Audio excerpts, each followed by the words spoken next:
Hello, everybody. This is Ralph Martin from RJ Quality Consulting. And in this video, I want to talk about the ISO 17025 equipment requirements as dictated in section 6.4 of the ISO IEC 17025. This video will be talking about equipment requirements for laboratory competence. As you know, my name is Ralph Martin, and I am the CEO of RJ Quality Consulting, and I am also a certified ISO 17025 assessor.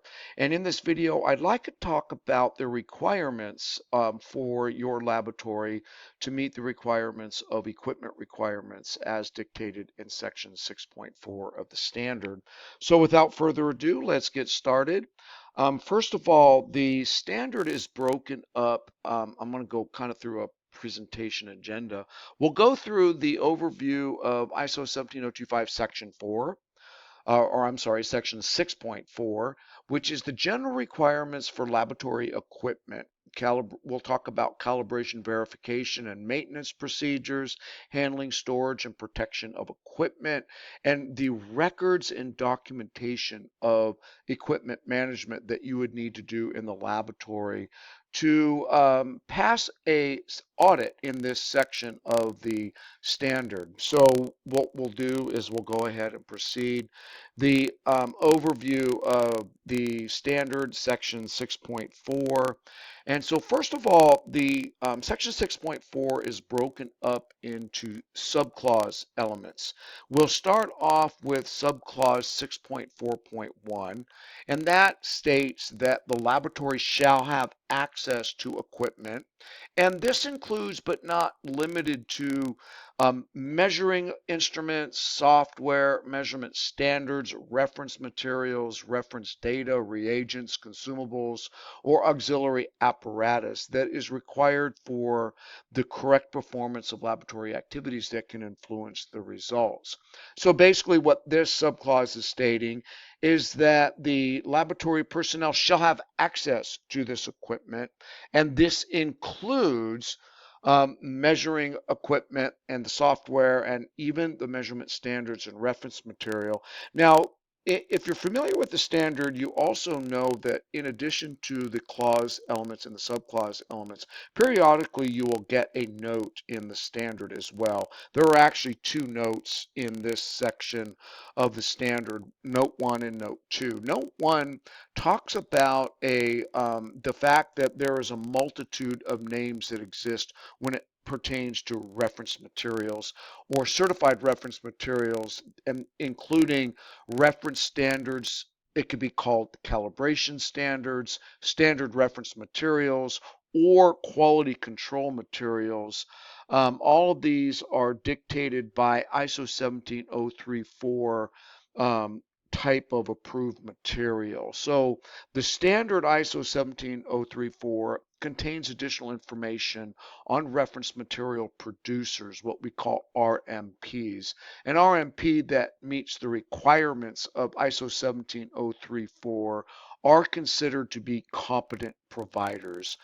So when you purchase reference materials for a piece of equipment that you're using to generate a certified reference material, you want to make sure that that standard was purchased from a competent producer. A competent producer being defined as someone who is accredited to ISO 17034. Reference materials that meet these requirements are provided with a product information sheet or certificate that specifies, amongst other characteristics, homogeneity and stability for specified properties for these certified reference materials. So there is a note in the standard. You want to pay attention to the notes in the standard because you are being audited to those notes. Note 2 talks about the ISO Guide 33, which provides additional guidance on the selection and use of these reference materials. And then ISO Guide 80 also provides guidance to produce in-house quality control materials if you're producing those in-house. This is all part of the equipment requirements as stated in section 6.41 of the standard. So basically this subclause element is saying that the laboratory shall have access to these things when it pertains to equipment, including reference materials, reference standards, in order to ensure anything that can influence the test results. So I wanted to make that clear. Also, if we go to subclause section 6.4.2, when the laboratory uses equipment outside of its permanent control, it shall ensure that requirements for equipment of this document are met. This document meaning the ISO 17025 standard. So basically what this subclause is saying that if you happen to be using a piece of equipment outside of your laboratory, for example, if you're going to be transporting a balance to a sampling field where you're going to be sampling a getting your sample and taking it back to the laboratory, and you're using that transported balance in the field, for example, it's stating that you still need to meet the requirements of the standard even though you're outside the confines of your laboratory. That's what 6.4.2 means. 6.4.3, this is one of those areas. There's actually 10 of them in the standard where the standard requires a procedure. So the laboratory shall have a procedure according to section 6.4.3. The laboratory shall have a procedure. What does that mean? That means if you don't have a procedure, you will get a nonconformity. You need to have a procedure for the handling, transport, storage, use, and planned maintenance of equipment in order to ensure proper functioning and to prevent contamination or deterioration. So the idea is that you would create a procedure and that that procedure meets these elements or subclause elements of the standard. If you tell an auditor, we have a bunch of test methods and the way we operate our equipment is embedded in all these different test procedures we have, that will not fly in an audit. The idea is that you have one overall arching procedure that pertains to all of your equipment in the laboratory. So it's kind of an overarching procedure pertaining to how you handle the maintenance of equipment in general. They're not talking about individual procedures that you have in test methods that talk about the specific equipment for that particular procedure. We're talking about an overall general procedure. I've written a lot of nonconformities in this area where the laboratory just does not seem to understand that they need a general overall procedure. So I wanted to stress that. Then there's section 6.4.4. The laboratory shall verify that equipment conforms to specified requirements before being placed or returned to service. And I wanted to emphasize the return to service part. First of all, when you buy a new piece of equipment and you're going to place it in the laboratory, you need to verify that it is able to generate the right results.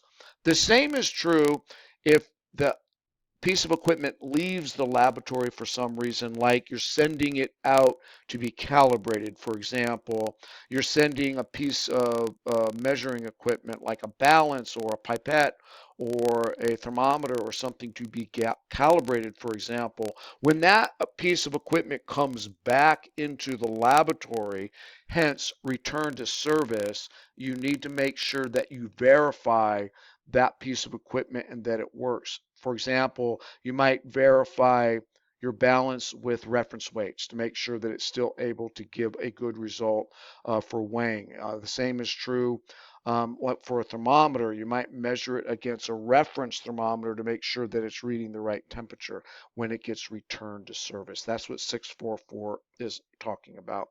Subclause section 6.4.5, the equipment used for measurements shall be capable of achieving the measurement uncertainty or measurement accuracy and or measurement uncertainty required to provide a valid result. So your piece of equipment needs to be able to achieve that measurement accuracy that the test requires and that the instrument is able to do that. That's section 6.4.5. Then we get into section 6.4.6.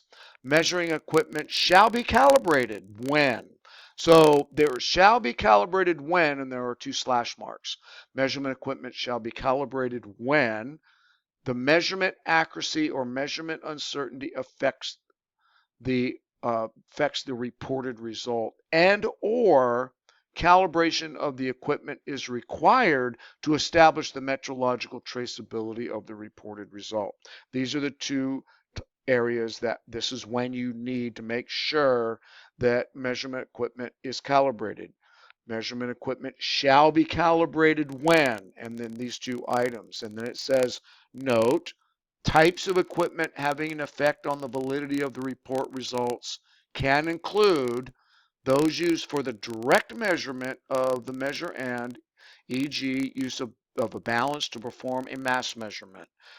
Those used to make corrections to the measured value, e.g. temperature measurements, and those used to obtain a measurement results calculated from multiple quantities. So 6.4.6 is talking about when measurement equipment needs to be calibrated. Then we get into section 6.4.7 up here at the top. The laboratory shall establish a calibration program. Which shall be reviewed and adjusted as necessary in order to maintain confidence in the status of calibration. Now, this isn't a required procedure, but it does require that you have some sort of calibration program. Many laboratories embed this part of the requirement into that required procedure I mentioned about the maintenance of equipment. They'll put in some sort of section in there that talks about their calibration program. Another way that you can document a calibration program, and I'll show you later on when I give you an example of calibration records, that could be in your equipment list where you have maybe the name of the equipment, when it's due for calibration, how often you calibrate it, when it was calibrated last, and when it is due. That would be an example of a calibration program. So 6.4.7 requires that you have a calibration program in place. 6.4.8 is all equipment that requires calibration or which has a defined period of validity shall be labeled, coded, or otherwise identified to allow the user of the equipment to readily identify the status of calibration or period of validity. I want to stress this section. This is another common nonconformance in a laboratory where a balance or a pipette or a timer or something like that does not have a calibration label on it. And a lot of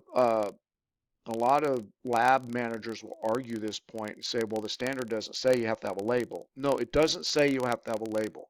What it says is and then let's read it again, all equipment requiring calibration or which has a defined period of validity shall be labeled, coded, or otherwise identified to allow the user of the equipment to readily identify the status of calibration or period of validity. What does that mean? That means that if you have a piece of measuring equipment and I'm an analyst and I'm going to use a piece of equipment, I need to know whether that piece of equipment has been calibrated and is okay to use. Now, if I'm trained to look in a logbook to find out that that piece of equipment has been calibrated before I use it, and I'm trained to do that, then that's perfectly okay. It doesn't have to be labeled.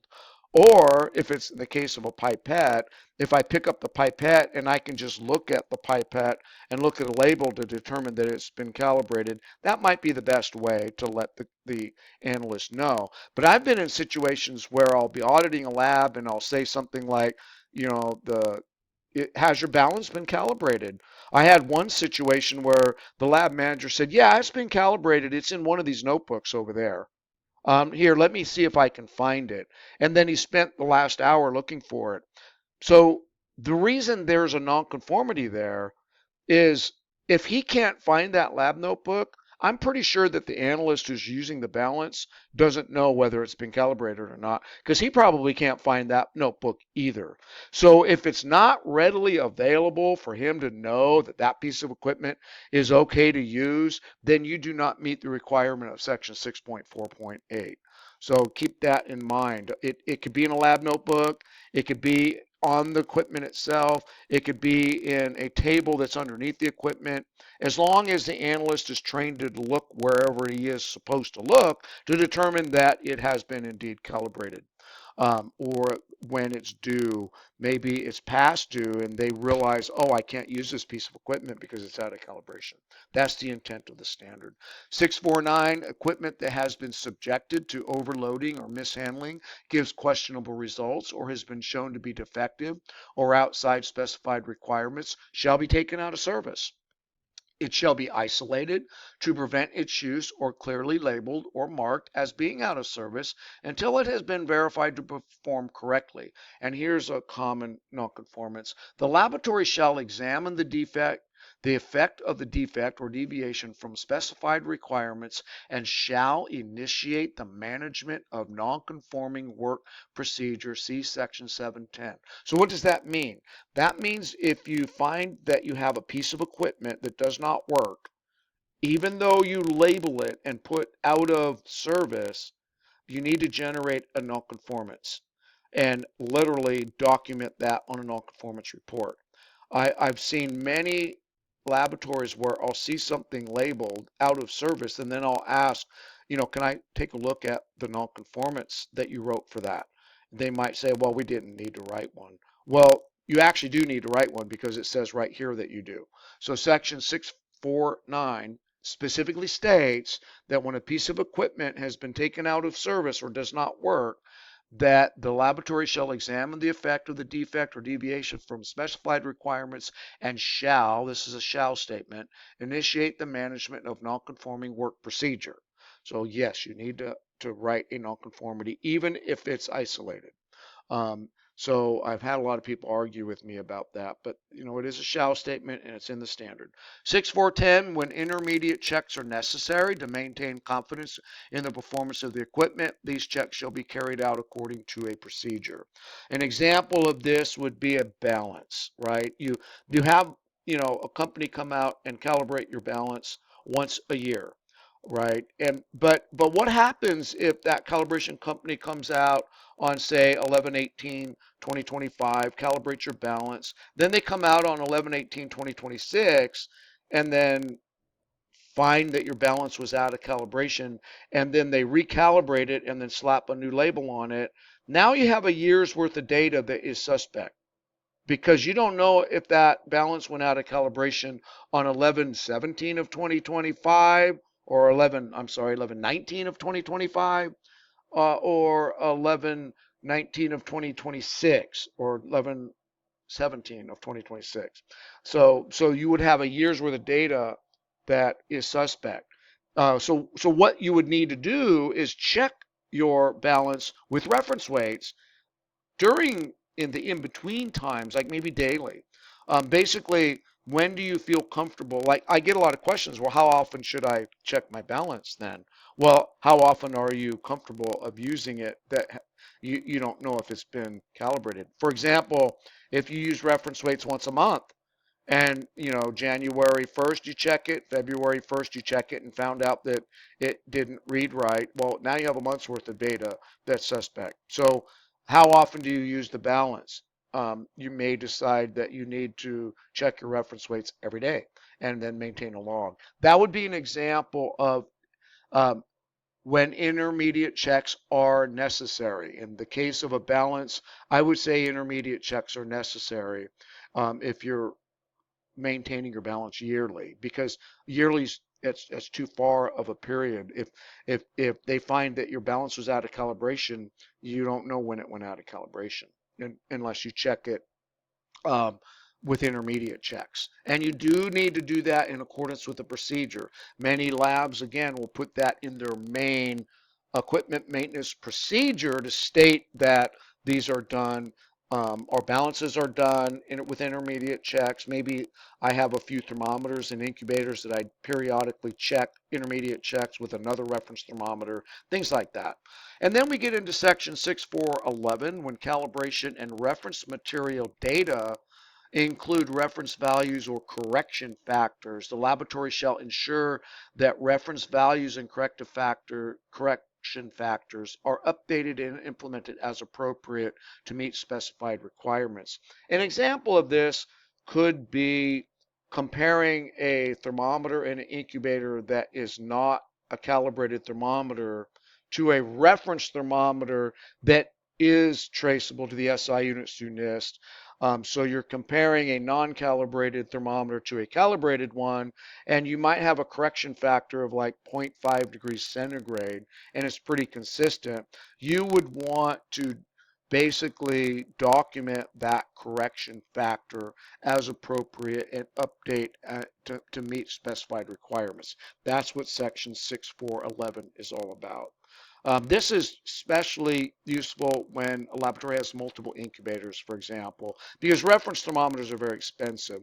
So they might have one main reference thermometer and compare their incubator display readouts to the main reference thermometer, and they might find differences between the two, so they develop a correction factor. That's what that's all about, section 6411. Then we get into documentation of equipment. Section 6413. Now, this is the requirement for records when it comes to equipment records. Section 6413. Records shall be retained. For equipment which can influence laboratory activities, the record shall include the following where applicable, and it has A through H, the identity of the equipment, including software, firmware version, common nonconformity. In fact, this is low-hanging fruit for an auditor that wants to find a nonconformance, is they'll look at your equipment list and see that you're not including software and firmware version history. And a lot of labs don't do that. And a lot of labs don't realize they have to do that. So you need to identify the equipment and include any relevant software firmware version history, especially for some of the fancy mass specs or HPLCs that have good software version history associated with it. Then you would want your manufacturer's name, type identification, serial number, or other unique identification for that piece of equipment. Evidence of verification that equipment conforms with specified requirements, the current location of the equipment, which lab is it in, calibration dates, results of calibrations, adjustments, acceptance criteria, and the due date of the next calibration or the calibration interval. That needs to be in your records. Documentation of reference material, results, acceptance criteria, relevant dates, and the period of validity. G, the maintenance plan and maintenance carried out to date where relevant to the performance of the equipment. And H, details of any damage, malfunction, modifications to, or repair of the equipment. Now, this is a lot. So how does a lab document these requirements? Typically, a laboratory will have an equipment list, and they'll have each equipment on their list will be a row on a spreadsheet. Then the columns of the spreadsheet might be A through H, something like that. That would be a good equipment list that would have all the requirements that the standard would require as far as records go. And on the next slide, I have an example of what that might look like. So here is an example of an equipment list or equipment record. It could be equipment log, it could be on a spreadsheet, it could be in a Word document, but it has, you'll notice this is just two pieces of equipment, but it has the equipment ID for each piece of equipment. Sorry about that. And then it will have, so if you have 10 pieces of equipment, you'll have 10 rows. A through H in the columns, and then I have each of the relevant information. So equipment ID, equipment description, manufacturing model number. I keep doing that. And then let me go back to the slide. Sorry about that. it booted me out. Yeah, there we go. And I'll go back to presentation mode, right? So what you would have here is serial number, you know, verification, location, conformance evidence. We did an IQ-PQ check, calibration date, last time it was calibrated, calibration result, pass or fail, acceptance criteria, next due date, reference standard used. If there's any particular, you know, not all equipment is going to have every single one of these, so you might have non-applicable for certain information, but you'll notice that we have all of the required information in here. And then this also can serve as your calibration plan. We looked at one of the subclause elements that the laboratory shall have a calibration plan. If you have a cal date, cal result, acceptance criteria, and next due date for your calibration for your applicable equipment, this would serve as a calibration plan because it's telling you when it was last calibrated, when it's due next, and that is a plan for each of your pieces of applicable measuring equipment. So that would be an example of records that would meet the requirements of 6413 of the standard. So those are the requirements for equipment. One of the things I like to do in all my videos is go to the source, which is the actual standard itself, and show you that these areas that I just talked about are actually in the standard under section 6.4 of equipment. You know, we talked about section 641. Here's the notes that I mentioned in the PowerPoint slides, but this is the actual standard itself, where we talk about all of the subclause elements of section 6.4, and here as it pertains to records shall be retained, and then A through H. So I just wanted to show you that this is the ISO 17025 standard, general requirements for the competence of testing and calibration laboratories, and we talked about section 6.4 of the standard, equipment.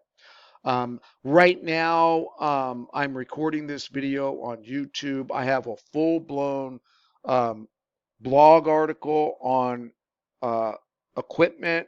You can read my whole blog post about that on my website and read everything you want to know about the maintenance of equipment under section 6.4. I encourage you to click on the link in the description of this video and read the full article as you go through and prepare to meet the requirements of section 6.4 of the ISO IEC 17025 standard. This is Ralph Martin signing out. You make it a great day.